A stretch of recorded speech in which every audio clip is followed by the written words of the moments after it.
Mapagpalang umaga po sa ating lahat, mga kapatid. Morning. Sino ba ang pinakadakila? Ating binasa ang teksto kanina bilang batayang mensahe, batayang teksto sa ating mensahe ngayong umaga sa Mark chapter 9, verse 30 to 37. Pinagtatalunan ng mga alagad ni Jesus kung sino ang pinakadakila sa kanila. Yun yung kanilang usapin habang naglalakbay papuntang Capernaum. Kaya nung nakarating sila doon, tinanong sila ni Jesus, ano bang pinagtatalunan niyo?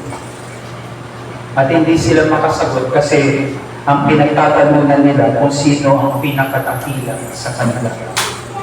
Ano ba ang pagiging dakila sa inyo, mga kapatid? Paano nyo may tuturi ang isang tao o isang pangyayari, isang gawa na dakila? Sino ba ang pinakadakila? May mga pagkakataon na sa buhay nyo na tinatanong niya rin, sino ang pinakadakila sa amin? Kung marami kayong magkakapatid, malamang tinatanong niyo sa mga magulang niyo, Mama, Papa, sino ang mas favorite niyo? Si Kuya? Si Ate? O ako? Siyempre, sasabihin sa'yo ng magulang, siyempre ikaw. Pag kuya mo naman ang nagtanong, makasabihin niya rin, siyempre ikaw. Mapalat yung mga isa lang yung anak. Kasi wala siyang kaagaw sa affection ng kanilang mga gulang.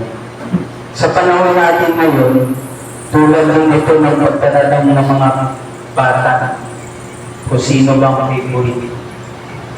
Yung ginagawa ng mga alagad ni Jesus, kung sino pinakadakila. Madalas yun nangyayari din sa atin. Sa mga magtsuwa, lalo na yung mga kabataan, kapag naiinis na yung babae sa kanyang boyfriend, dahil madalas busy, hindi nakakapag-text, hindi nakakapag-chat, tapos malalaman niya, nag-online games lang pala. Tatanungin niya, sino ba ang mas mahal? Dota o ako? Gusto ko ba yung Dota? Hindi ko alam. ML na ba? Mobile Legends na pala. No? Sa mga mag-asawa, madalas tinatanong naman ng mga lalaki sa asawa ng babae. Sa church ka na lang lagi. Sa church ka na lang palagi. Ano bang mas mahalaga sa'yo? Ang church o ang pamilya mo? Laging merong pagpili kung sino bang mas mahalaga. Sinong mas dakila? Sino ang mas papaboran? Nakakalungkot isipin sapagkat ganito yung nagiging takbo ng ating mundo. Kahit sa mga kalakaran natin sa buhay, sa pamamahala, madalas mas pinapaboran yung mas malapit sa atin, yung mas kilala natin. O kaya yung mga taong may pinagkakautangan natin ng utang na loob. Sa mundo natin ngayon, punong-puno ng kompetisyon, tunggalian. Halos lahat ay nagnanais na makaangat sa nakaraan. Sapagkat ang konsepto natin ng pagiging dakila, mga kapatid, ay ang pagiging pinakamagaling, pinakamarunong, makapangyarihan. Lahat ng mga pinaka, yun yung gusto natin para maging dakila. Pero lahat lang ng mga goods. Walang gusto siguro maging pinakamasama. Wala naman siguro. Pero minsan nangyayari yun, unconsciously o hindi nila sinasadya. Sa panahon ni Jesus, mga kapatid, maraming tao ang nakakaramdam din nito. Ang tawag natin dyan, inferiority complex. O yung matinding pakiramdam ng pagiging mababang uri. Sa panahon kasi ni Jesus, ang kanilang bayan, ang kanilang lugar sa Palestine ay nasasakop ng Roman Empire. Ang turing ng mga Romano sa mga tao, katulad ni Jesus, ay mababang uri o yung tinatawag nating second-class citizens. Madalas pag naiinis tayo sa pamamahala ng ating pamahalaan, kasi minsan parang mas importante pa sa kanila yung mga dayuhan. Sasabihin natin, ano ba yan? Parang second-class citizen na naman tayo. Ganun yung pakiramdam ng mga tao nung panahon ni Jesus. Ang problema sa mga tao nakakaranas ng inferiority complex, mga kapatid, ay nagkakaroon sila ng pagnanais, masidhing pagnanais. Take note yung word na masidhing. Ibig sabihin, sobra-sobra yun. Masidhing pagnanais na makaangat, maging superior sa nakakarami. Ang ganitong pagnanais ay tinatawag ni Alfred Adler, isang sikat na Austrian psychologist, na superiority complex. Actually, yung superiority complex, coping mechanism yan ng mga nakakaranas ng inferiority, ng mga parang tingin nila sa sarili nila mahina. Maraming mga insecurities sa sarili. Yung superiority complex, parang coping mechanism nila para hindi nila maramdaman sa kanilang sarili na mababa sila. Hindi nila maramdaman na ang tingin sa kanila ng mga tao, mahina sila. Superiority complex. Ang superiority complex, kapag merong superiority complex yung isang tao, laging gumagawa siya ng mga bagay para makaangat sa iba, kahit nasa paraan na sila ay nakakapanakit na sa kapwa nila. Superiority complex. Sabi niyo, superiority complex. Meron ba sa inyong ganito, superiority complex? Madalas sinasabi nila sa mag-asawa daw, mas superior yung babae kaysa totoo ba yun? Pero hindi naman siguro complex. Ang ganitong mga karanasan, mga kapatid, ay naranasan din ng mga disipulo. Lalo na karamihan sa kanila ay mula talaga sa mababang uri ng mga tao sa kanilang lipunan. Ano ba yung mga disciples ni Jesus? Anong mga trabaho? Mangingisda, tax collector, na tinuturing nilang makasalanan. Di ba? Yung mga follower ni Jesus, kung hindi makasalanan ng tingin, marumi sa paningin ng maraming tao na feeling holier than thou. Kaya ganun yung epekto sa kanila, parang ang tingin nila, mababa sila. Kaya parang gusto nilang makaangat. At pinag-uusapan nila sa kanilang mga karaniwang tao at mabababang uri na alagad ni Jesus, sino ba ang pinakadakila? At dahil nakikita nila si Jesus na isang dakila at makapangyarihang tao, isang anak ng Diyos, malamang nais nilang gamitin siya upang maiangat ang kanilang mga sarili. Dahil sa ganung paraan, nila hindi mararamdaman ang pagiging iba. Minsan nga, kung maalala nyo, kinausap pa ni Juan at ni Santiago, yung magkapatid na yun. Kinausap pa nila si Jesus. Sabi nila, Panginoon, pwede ba? Pag-akyat mo sa langit, gawin mo kaming iyong kanan at kaliwang kamay. Ilagay nyo kami sa iyong kanan at kaliwang kamay. Pero sinagot sila ni Jesus, hindi nyo nalalaman ang inyong mga sinasabi. Sa panahon natin ngayon, mga kapatid, marami din ang nakakaranas ng ganitong bagay.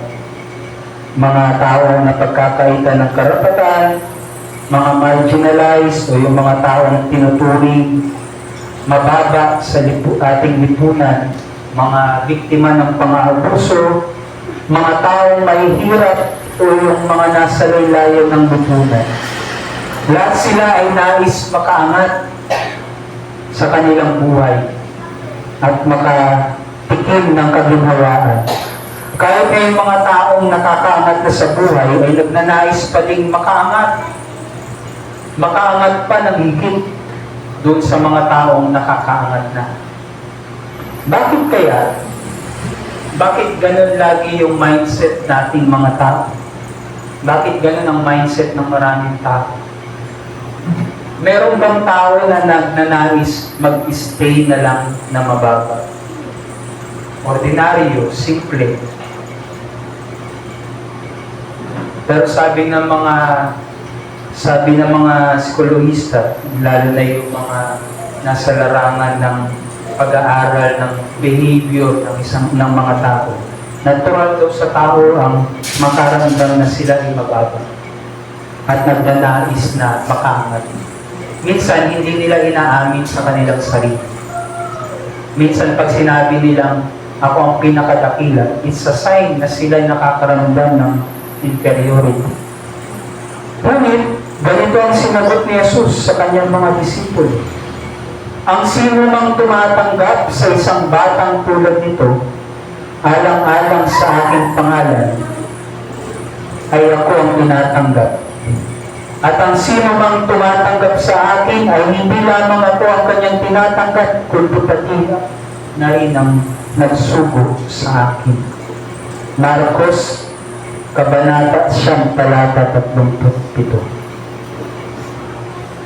Sinabi ni Jesus, kung sino man ang tumatanggap sa isang batang tulad nito. Nung mga panahon ni Jesus, kahit naman siguro panahon natin, minsan ang baba ng tingin natin sa bata. May kanta pa nga di ba? Batang-bata ka lang. Batang-bata ka lang. Mababa ang tingin natin sa mga bata. Madalas, mga kapatid, ayaw pa nga natin silang naririnig na nag-iingay sa simbahan. Kaya minsan meron yung ibang church, meron silang junior worship.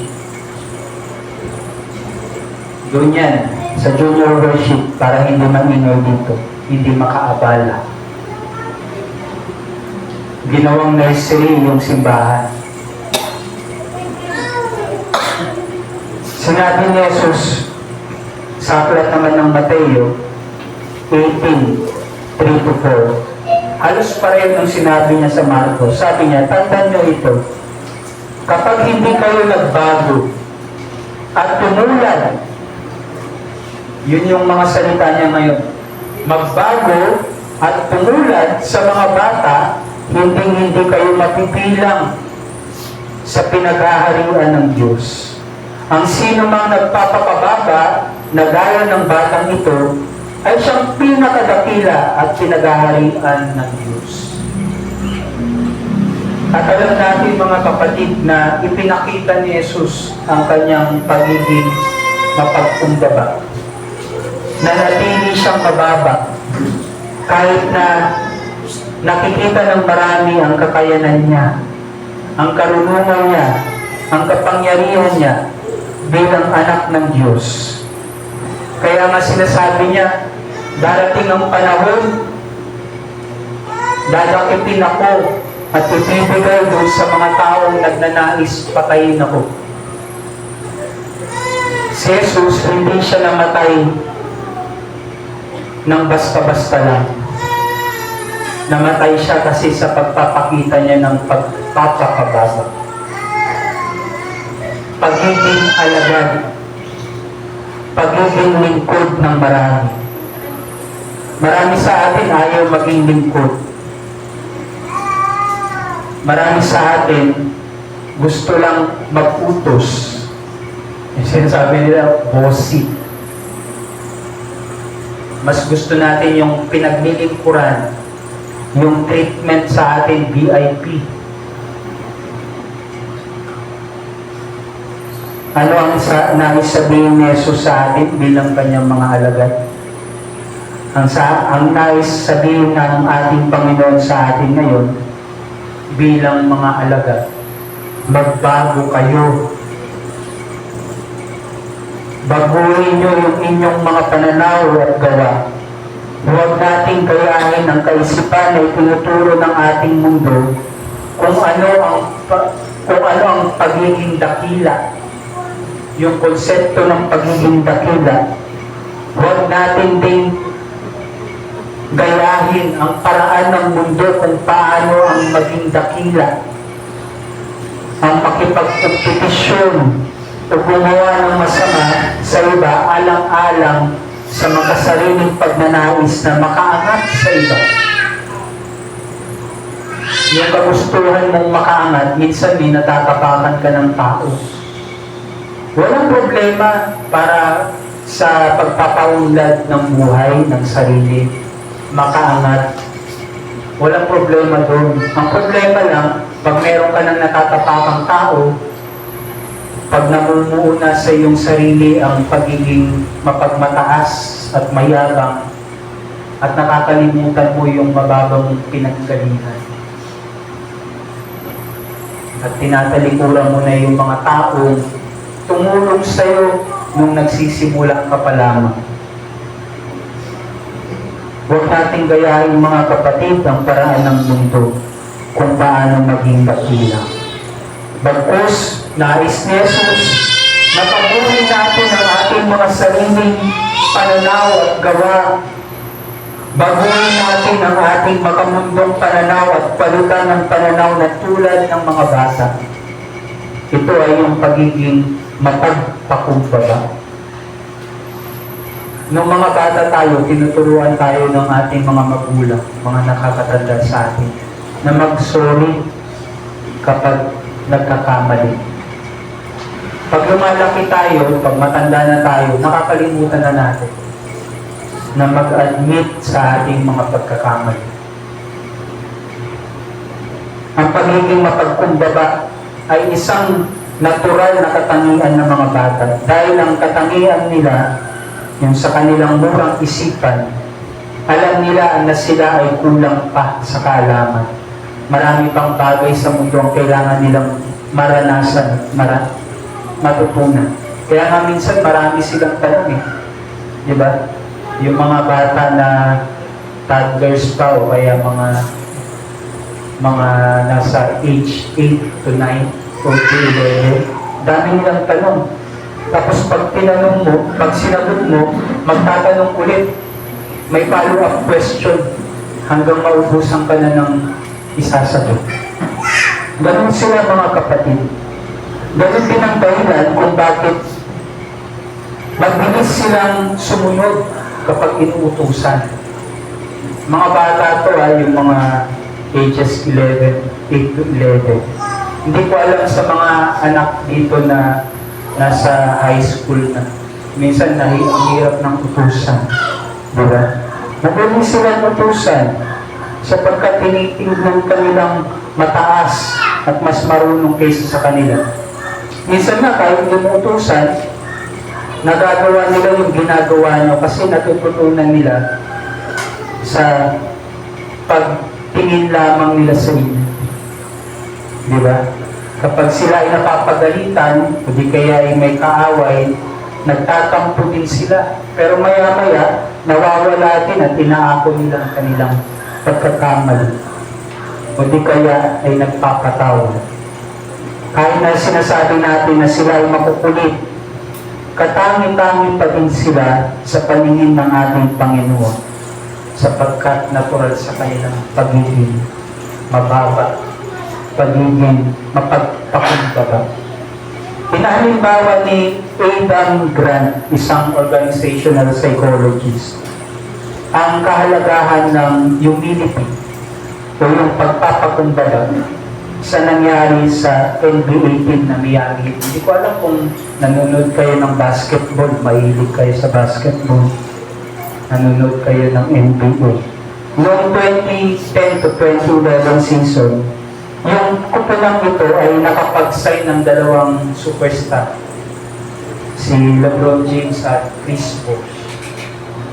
At nakabuo sila ng tinatawag nilang The Big Three. Kasama doon yung kanilang lone star pa noon na si Dwayne Wade. So meron silang 3 superstar. Alam nyo sa kupunan, lalo na sa basketball, magkaroon ka ng isang superstar, swerte ka na. Magkaroon ka ng 2 superstar, mas maswerte. Pero magkabuo ka ng magkaroon ka ng 3 superstar, dream team yun.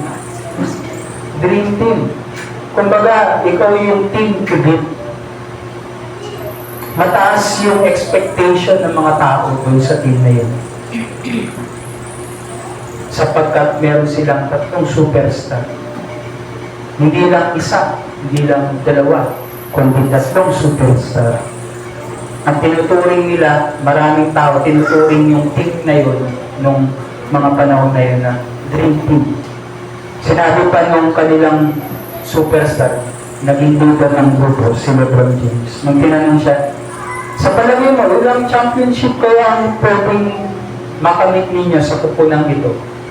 Sabi niya, malamang hindi lang isa, hindi lang 2, hindi lang 3, hindi lang 4, hindi lang 5, hindi lang 6, hindi lang 7, hindi lang 8.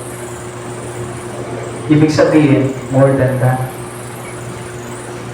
Parang ang taas na agad ng kumpiyansa niya. Alam kasi nila, magagaling sila. Sila ang the best.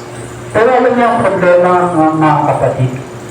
Nung nagsimula yung season, hirap na hirap sila makapanalo. Sa unang quarter lang ng season, meron lang silang standing na 9 wins, 8 losses. Halos 50-50. Hirap sila makapanalo sa close game. Ganun pa man, nakaabot sila sa finals ng season na yun. Pero natalo sila sa kupunan na kung saan marami ng matatandang player. Tinalo lang sila. At isa lang yung superstar sa team na yun. Sabi ni Adam Grant, lots of stars means lots of egos. And lots of egos means infighting. Pag maraming matataas ang ere sa isang organisasyon, marami ding may egos, matataas ang egos.